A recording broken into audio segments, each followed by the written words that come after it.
नमस्ते। आज हम अगली क्लास शुरू करने जा रहे हैं।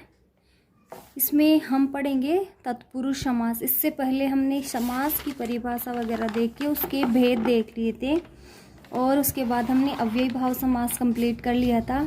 इसके आगे हम दूसरा समास देखेंगे, तत्पुरुष समास। तत्पुरुष समास, ठीक है। इसमें हम देखेंगे तत्पुरुष समास। तत्पुरुष समास में दूसरा पद प्रधान, पद का अर्थ प्रधान होता है। मतलब कि तत्पुरुष समास में जो दूसरा पद होता है ना, वो प्रधान होता है।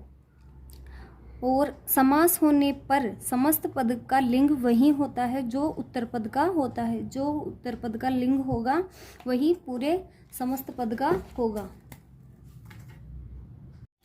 आगे तत्पुरुष समास के प्रकार। तत्पुरुष समास के दो प्रकार होते हैं, व्याधिकरण और समानाधिकरण। व्याधिकरण और समाधिकरण समास।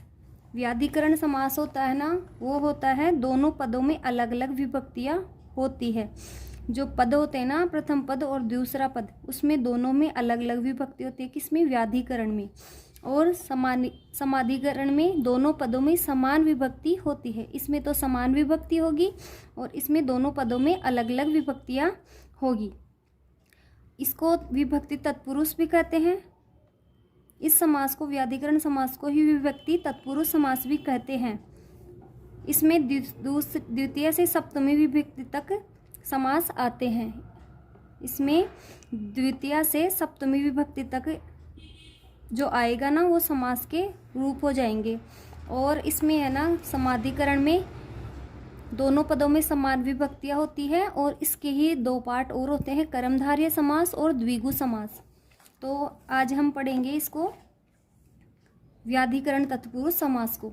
व्याधिकरण तत्पुरुष समास है ना, उसका जो द्वितीय से सप्तमी विभक्ति होगी उसी को समास के रूप में हम पढ़ेंगे।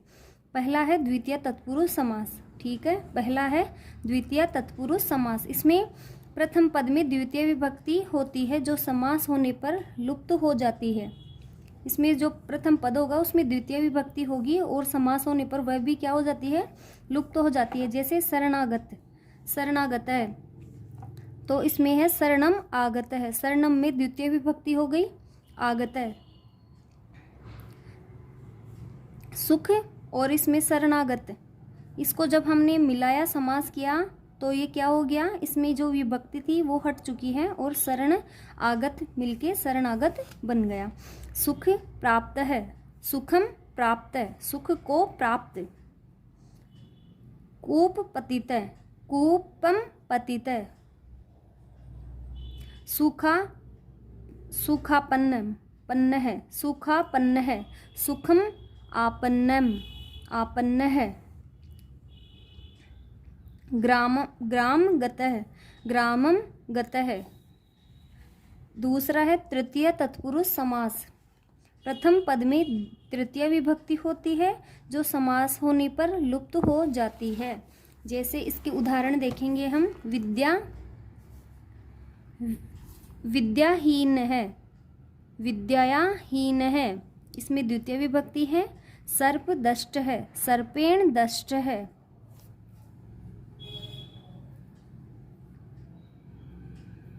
व्यास कृतम, व्यासेन कृतम। धर्म रक्षित है, धर्मेण रक्षित है। नख भिन्नम, नखे भिन्न। इन सब में कौन सी विभक्ति है? तीसरी विभक्ति है। आगे देखेंगे हम चतुर्थी विभक्ति तत्पुरुष, है ना। चतुर्थी तत्पुरुष समास। प्रथम पद में चतुर्थी विभक्ति होगी और जो समास होने पर लुप्त हो जाएगी। जैसे दान पात्रम, दानाय पात्रम, दान के लिए पात्र। भूत बलि, भूताय बलि। स्नानार्थम, स्नानाय इदम, नहाने के, स्नान करने के लिए। इदम, करने के लिए। तद अर्थम, तस्मे इदम। यूप दारू, यूपाय दारू। पंचमी तत्पुरुष समास। इसमें प्रथम पद होगा उसमें पंचमी विभक्ति होती है और जो समास होने पर वह भी क्या हो जाती है? लुप्त हो जाती है। जैसे चोर भयम, चोरात भयम, चोर से भय। सिंह भीत है, सिंहात भीत है, सिंह से डर, अलग होने के अर्थ में आएगा। वृक्ष पतित है, वृक्षात पतित है, वृक्ष से गिरा हुआ। रोग मुक्त है, रोगात मुक्त है, रोग से मुक्त। पथ भ्रष्ट है, पथ भ्रष्ट है, ये इसमें है पंचमी विभक्ति है। और एक बात कि इसमें जो भयम भीत जैसे शब्द ना, डर को दिखाने वाले जो शब्द होते हैं ना, उन सब के में जिससे डर होता है ना, उसमें हमेशा पंचमी विभक्ति ही आती है। ठीक है, जो भी डर वाले शब्द होते हैं ना, उनमें जो जिसका डर होता है ना, उसमें हमेशा पंचमी विभक्ति ही आती है। आगे है षष्ठी तत्पुरुष समास। इसमें भी प्रथम पद में षष्ठी विभक्ति होती है और वो भी समास होने पर लुप्त हो जाएगी। और इसके उदाहरण है राज पुरुष है, राज्य पुरुष, राजा का पुरुष। नर पति है, नराणाम पति। देव भाषा, देवानाम भाषा, देवों की भाषा। नदी तटम, नद्या तटम, नदी क्या तट।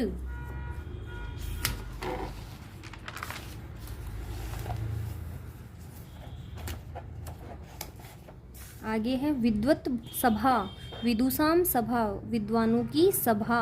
गंगा जलम, गंगाया जलम, गंगा का जल। आगे है इसमें सप्तमी तत्पुरुष समास। सप्तमी तत्पुरुष समास में प्रथम पद में सप्तमी विभक्ति होती है और वो भी समास होने पर लुप्त हो जाती है। जैसे कर्म कुशल है, कर्मणि कुशल। जल मग्न, जले मग्न, जल में मग्न। अक्ष सोंड है, अक्षेसु सोंड है, जुए में पारंगत। अक्ष है, सोंड है का अर्थ होता है जुए में पारंगत। शास्त्र प्रवीण है, शास्त्रेषु प्रवीण है, शास्त्रों में प्रवीण। वाक पटु, वाची पटु, बोलने में चतुर। दानवीर है, दान देने में वीर। ठीक है, तो इस क्लास में हम इतना ही करेंगे, इससे आगे हम अगली क्लास में देखेंगे। तो ठीक है, आपको अगर मेरी वीडियो आपको अच्छी लगी हो तो प्लीज़ वीडियो को लाइक, शेयर और कमेंट करें। और अभी तक आपने मेरा चैनल सब्सक्राइब नहीं किया है तो प्लीज़ चैनल को सब्सक्राइब करें। धन्यवाद।